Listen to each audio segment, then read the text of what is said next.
دوستوں ویسے تو کئی لوگ ہدایت حاصل کر کے دین اسلام میں داخل ہوتے ہیں، لیکن آج کی اس ویڈیو میں آپ کو دنیا کے کچھ ایسے فیمس لوگوں کے بارے میں بتانے جا رہا ہوں جنہوں نے کفر کا راستہ چھوڑ کر اسلام کو قبول کر لیا۔ جولیان ڈولون۔ دوستوں یہ جو شخص آپ دیکھ رہے ہیں ان کا نام جولیان ہے اور یہ ایک میوزیشین اور سنگر ہیں۔ ان کی عمر 40 سال ہے اور ان کا تعلق فرانس سے ہے۔ یہ ایک کرسچن فیملی میں پیدا ہوئے تھے اور جولیان جب چھوٹے تھے تو ان کا دل چاہتا تھا کہ یہ بڑے ہو کر پادری بنیں اور لوگوں کو عیسائیت کی ترغیب دیں، لیکن ان کے پیرنٹس انہیں بدھسٹ بنانا چاہتے تھے۔ جولیان کا کہنا ہے کہ جب یہ میچیور ہوئے تو اپنے ریلیجن کو لے کر ان کے دل میں کئی ڈاؤٹس پیدا ہو گئے تھے۔ انہیں لگتا تھا کہ ان کے مذہب میں کچھ نہ کچھ کمی ضرور ہے اور یہ اپنی زندگی صحیح طریقے سے نہیں گزار رہے۔ ایون کہ انہوں نے اپنے ڈاؤٹس کو دور کرنے اور صحیح مذہب کو ڈھونڈنے کے لیے بہت سے ریلیجنز کی اسٹڈی کی تھی، لیکن انہیں اپنے سوالوں کا جواب نہیں مل سکا۔ پھر ایک دن جولیان اسپین میں کسی کنسلٹ کے لیے گئے تھے۔ جیسے ہی یہ کنسلٹ ختم ہوا تو ان کے دل میں ایک عجیب و غریب خیال آیا اور انہوں نے یہ فیصلہ کیا کہ اب یہ خدا کو تلاش کر کے ہی رہیں گے۔ پھر یہ اسپین کے بارڈر پر چلے گئے اور وہاں سے انہوں نے مغرب کی طرف چلنا شروع کر دیا۔ یہ 30 دن تک پیدل سفر کرتے رہے اور انہوں نے 1000 کلومیٹر کا سفر طے کر لیا، لیکن انہیں ایسا کچھ بھی نہیں ملا جو انہیں ایک کامل مذہب کو تلاش کرنے میں مدد کر سکتا۔ آخر کار یہ ایک میٹنگ کے سلسلے میں ابوظہبی گئے اور جس ٹیکسی میں یہ بیٹھے تھے اس ٹیکسی کا ڈرائیور ایک مسلمان تھا۔ انہوں نے ڈرائیور سے پوچھا کہ یہاں سب سے خوبصورت جگہ کون سی ہے، تو ڈرائیور نے مسجد کی طرف اشارہ کر دیا۔ جولیان اس مسجد میں چلے گئے اور اس وقت وہاں پر اذان دی جا رہی تھی۔ اذان کے الفاظ سن کر ان پر عجیب سی کیفیت طاری ہو گئی۔ ان کا کہنا تھا کہ انہیں اپنی پوری زندگی میں ایسا سکون کہیں نہیں ملا تھا جو انہیں اذان سن کر ملا تھا۔ ان کا دل گواہی دینے پر مجبور ہو گیا کہ یہی وہ سچا اور کامل مذہب ہے جس کی انہیں تلاش تھی۔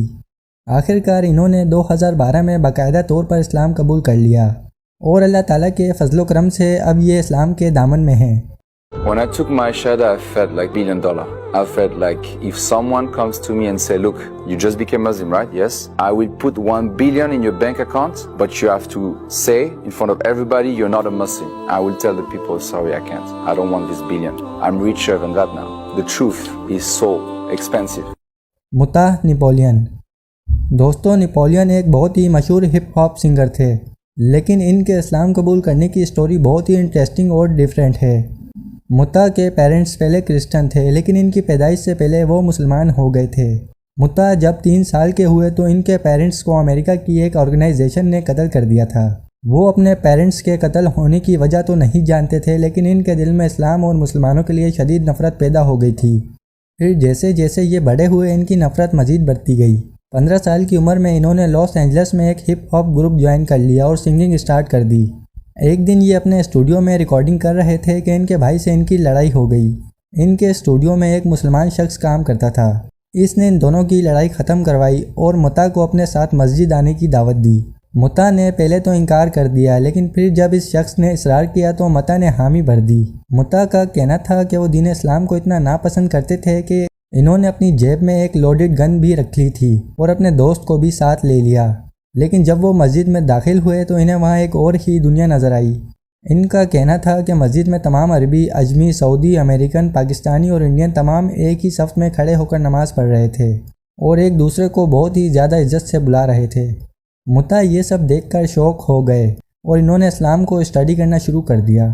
کچھ ہی عرصے میں یہ اسلام کی تعلیمات سے اتنے متاثر ہو گئے کہ انہوں نے اسلام قبول کر لیا اور حج کرنے کے لیے سعودی عرب پہنچ گئے۔ ان کا کہنا تھا کہ انہیں مکہ مکرمہ جا کر بہت سکون حاصل ہوا۔ آہستہ آہستہ ان کا اللہ تعالیٰ سے تعلق اتنا مضبوط ہو گیا کہ انہوں نے سنگنگ بھی چھوڑ دی اور اپنی فیملی کو لے کر پرماننٹلی سعودی عرب شفٹ ہو گئے۔ اب متا ایک موٹیویشنل اسپیکر ہیں اور ان کا نام شہباز ہے۔ دوستوں یہ تھے کچھ خوش نصیب لوگ جو کفر کا راستہ چھوڑ کر مسلمان ہو گئے۔ امید کرتا ہوں کہ ویڈیو اچھی لگی ہوگی تو ویڈیو کو ضرور لائک کریں اور ہمارے چینل کو سبسکرائب کریں تاکہ اور انٹرسٹنگ ویڈیوز آپ تک پہنچ سکیں۔